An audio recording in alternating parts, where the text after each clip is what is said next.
Hello and welcome to Watch Maxie's Watch Videos. My name is Axel and I'm glad to have you on the show.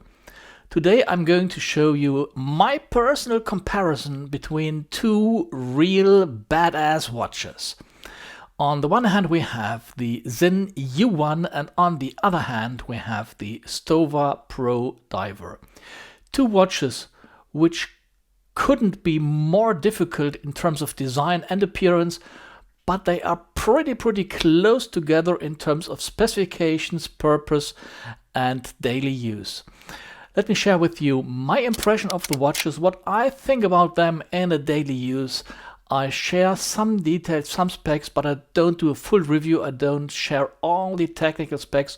I've reviewed both watches in detail, so please refer to the review videos of the two watches. This is more about an impression and perception of the watches in a daily use. Well, let's have a closer look to the watches.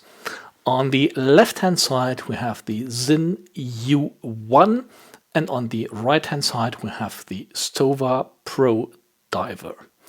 This watch has a diameter of 44 millimeter and is one of the most toolish watches I know. It has a certain thickness, has a sapphire crystal on the front, 44 millimeter in diameter, 1000 meter water resistant, and the very typical block hands of the Sinn U1 models. The other one is a watch from Stowa. It's the Stowa Prodiver. It's a steel case version with the sapphire crystal on the front and a diameter of just 42 millimeter, which according to my personal perception looks even bigger than the U1. The Stowa is in a steel version, as I mentioned. The to-date model is a titanium case. The Sinn cost about 2,590 euro, while the Stowa in the titanium case is retailed at 1,490 euro. So the price difference is more than 1,000 euro for watches which I think can be really compared. Both watches have a water resistance up to 1,000 meter, are equally robust and are even equally heavy.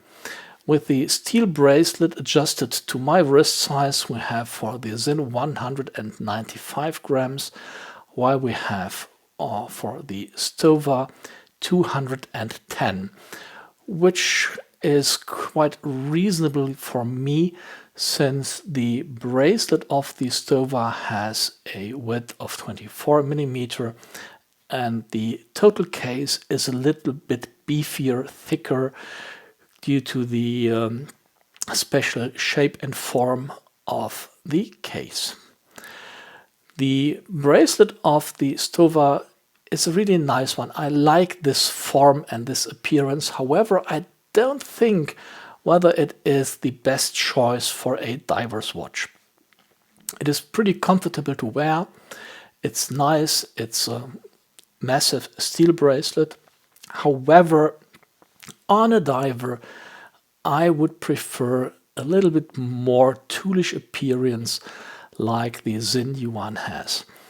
The Sinn is darker since it's submarine steel and it's tegimented. This is a fully tegimented watch. Both watches come with simple but pretty functional clasps. At a first glance, the clasp of the Stowa appears to be smaller, so it's about 5 to 6 millimeter shorter on the outer side, and you might think that it is more comfortable to wear since the stiff part of the bracelet is shorter compared to the Sinn, but that's not the case, as I'm going to show you in a moment. I actually do like bracelets which taper down on the inner side of the arm, so the 24 millimeter of the Stowa is not my preferred choice. As I said, both clasps are simple but functional. They have a folding mechanism, security fold over clasp, and the Sinn has 3 holes for a fine adjustment, while the Stowa has 4. And here you can see what I mentioned. The folding mechanism of the Sinn is exactly as long as the outer part of the clasp, while the folding mechanism of the Stowa is longer than the clasp, so the stiff part of the bracelet is about of the same size, maybe a little bit longer compared to the Sinn. So both watches have about the same non-flexible part on the inner side of your wrist.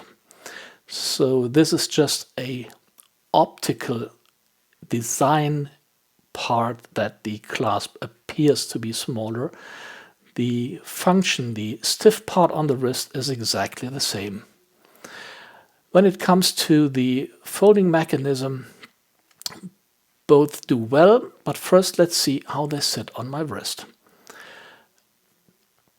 I think I should zoom out a bit to give you a better impression.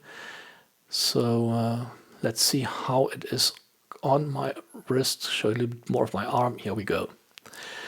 Yeah, as you can see, that's by the tech specs a 42mm watch, but it appears much bigger. It does by no means look like 42mm on my wrist. Compared to the Sinn, which is the watch which is more on the toolish side, but when it comes to the shape and form, it is, I don't know any better word than that, it is a softer watch.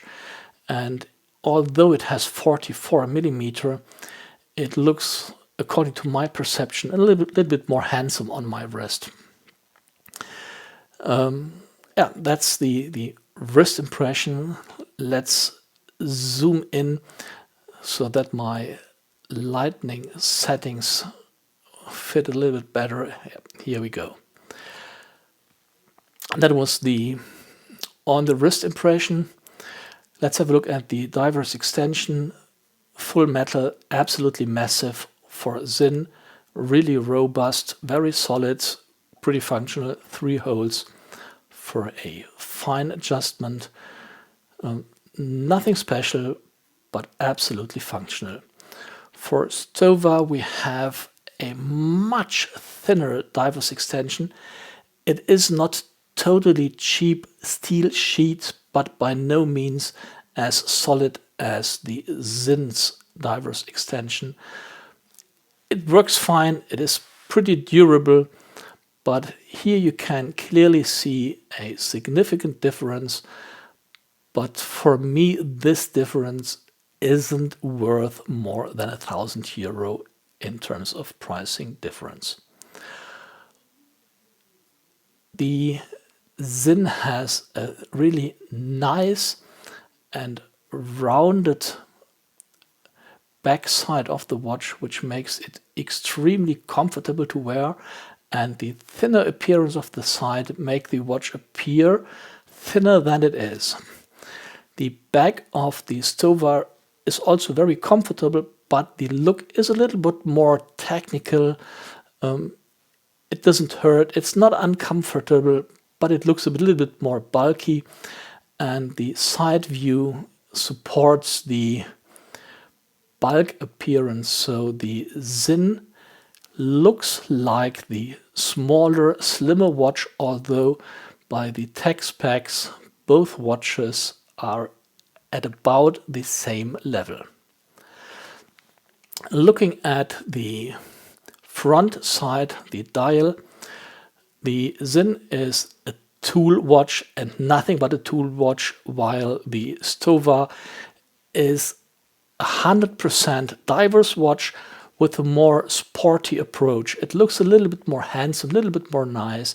You have the two-tone bezel, you have the orange plonger hand. So it's a little bit more to see on the Stowa, while the Sinn is 100% tool and nothing but tool.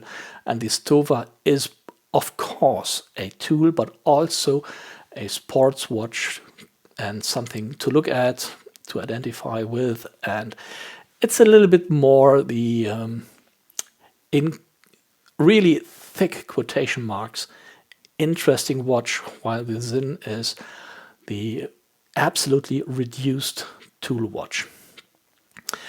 There is another point I would like to mention and draw your attention to, and that's the case shape and the shape of the bezel.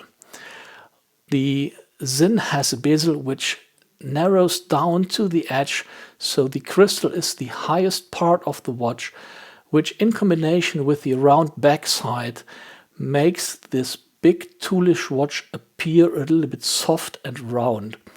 So comfortable to wear, and it feels slimmer and softer than it is. On the other hand, the Stowa has exactly the other way around. The outer edge of the bezel is the highest part, which adds a certain additional protection to the crystal. However, it makes the watch appear bulkier, a little bit more square.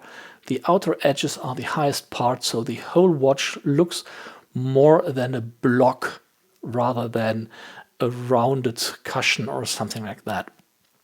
So this is my impression of the two watches. I love both watches, I wear both watches, and I'm going to keep both watches. And although they are so similar in specs, they are so similar in terms of the way people use the watch, there are some differences which may draw your attention or may make you prefer one or the other. I do like both, I wear both, but I clearly see the differences, and once you identify the differences and you may understand why they are built the way they are, you appreciate either of the one rather than preferring one over the other. That's my personal view. Interesting to see what you think. If you own either of the two watches, or best case, both watches, please flood my comment section with your views, if you share my views, if you have a totally different perception of the watches. And more importantly, stay safe, enjoy your watches, and look forward what is to come on my channel this year. Cheers, Axel.